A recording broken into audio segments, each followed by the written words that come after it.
La démarche de qualité globale présentée au sein de cette formation souligne la réelle valeur ajoutée qu'apporte le travail des cuisiniers et des cuisinières.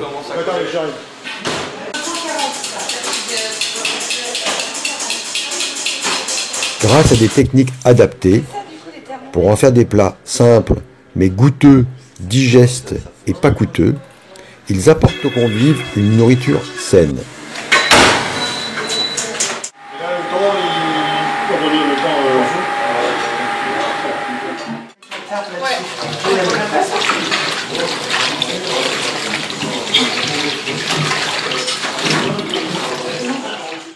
Et c'est bon, hein. Elle a essayé con aussi, mais elle m'a dit que ses légumes avaient brûlé. Alors, elle m'a dit que c'était peut-être pas des légumes qui faisaient beaucoup d'eau à l'évaporation. Cette nourriture est source de plaisir gustatif et de gourmandise, mais elle est également source de vitalité, de santé, de convivialité, d'échange et de partage au sein des collectivités, mais aussi au sein des territoires où sont produites ces matières premières, grâce à l'atout indéniable que constituent les approvisionnements en circuit court. Commence à gonfler, tu vois. Là on voit bien qu'il est chaud. On va le laisser tranquillement continuer de gonfler. Et là celui-là tu l'as chauffé avant? Ah oui bien sûr. Comme le chauffé sarrasin. à sec, comme le sarrasin. Ouais. Chauffé à sec.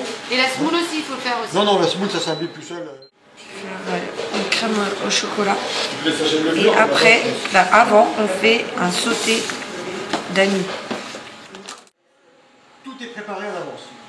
On a la viande, on a 15% du poids de la viande en garniture, juste carottes, oignons. On a une huile d'olive, on a notre eau de mouillement, on a le sel pour assaisonner la préparation. Tout est prêt, on peut démarrer. Donc on a un tout petit peu d'huile d'olive dans le fond de la sauteuse, c'est largement suffisant. Okay. Parce que si tu en mets plus, ça va frire. Si ça frit, ça colore quoi. Voilà. Tu peux démarrer tranquillement. Parce qu'il faut. Commence par les deux noms. Vérifie que c'est chaud. Ouais, c'est bien. On peut le mettre. Non, on va laisser partir la vapeur. Hein. Ça crame. Non, ça crame pas. C'est là que tu fais la couleur. Qui est bien coagulé, on met l'autre par-dessus. D'accord. Et ça reste. Non, on met par des autres, on va dernier, mais la viande d'abord. On la répartit ça bien partout. Voilà. Je me sers de la première tournée pour coaguler la deuxième. Et là, tu vois. Sinon tu dis c'est d'écume. Bah, là, tu vois, si j'avais tout mis d'un coup, là, cette viande-là, elle traîne, elle bidouille. Ouais. Alors que là, regarde, je me sers de la première et je coagule la deuxième. Et vous avez vu.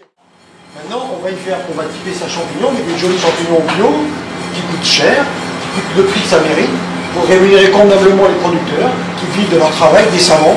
C'est fondamental. On n'est pas là pour tirer tout vers le bas, mais pour faire en sorte que sur les territoires, tout le monde vive convenablement de son travail. On met des beaux champignons bio, produits en proximité, infusés dans la sauce de l'ail.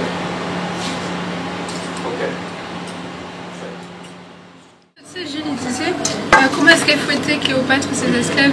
Elle faisait pas ça, elle faisait ça. Et du coup, il faut faire des grands mouvements, mais laisser des temps de pause.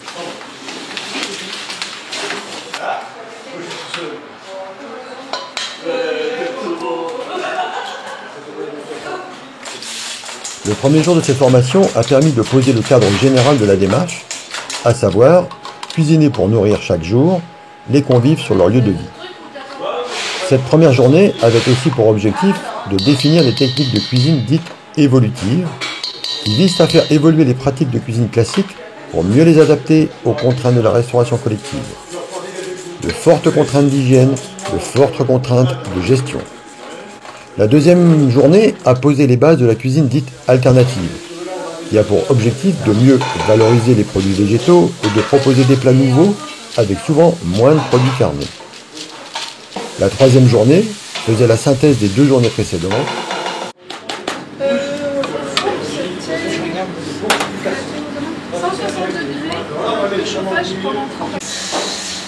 Et après on met au frigo. C'est ça qui fait crémeux et pas gélatine. Avec un temps portant de produits laitiers de qualité.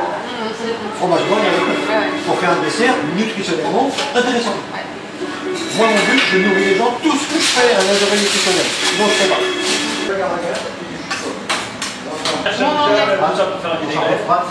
Où en sommes-nous? Oui. On a la salade de boulgour qui est faite.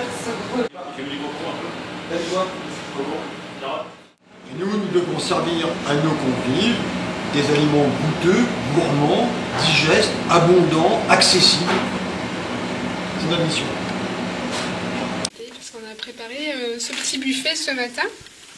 Et puis cet après-midi, on aura un petit débriefing sur comment essayer de développer ça, continuer ses actions et même voir les interactions qu'on peut faire avec les autres îles du Pendant. Voilà. Une très bonne dégustation. Qu'est-ce qu'on mange? Qu'est-ce qu'on mange? La qualité attendue des repas servis ne peut reposer uniquement sur les épaules des équipes en cuisine. Elle doit être définie dans un projet alimentaire de référence. Il doit être initié par la direction des établissements et construit de manière collégiale avec l'ensemble des acteurs concernés. Tu peux mettre dans la salle de sarrasin un petit peu de croque en pomme. J'ai mis du coco un peu. T'as dit quoi? Coco. Ah oui, t'as déjà mis, bon, faut pas en mettre trop.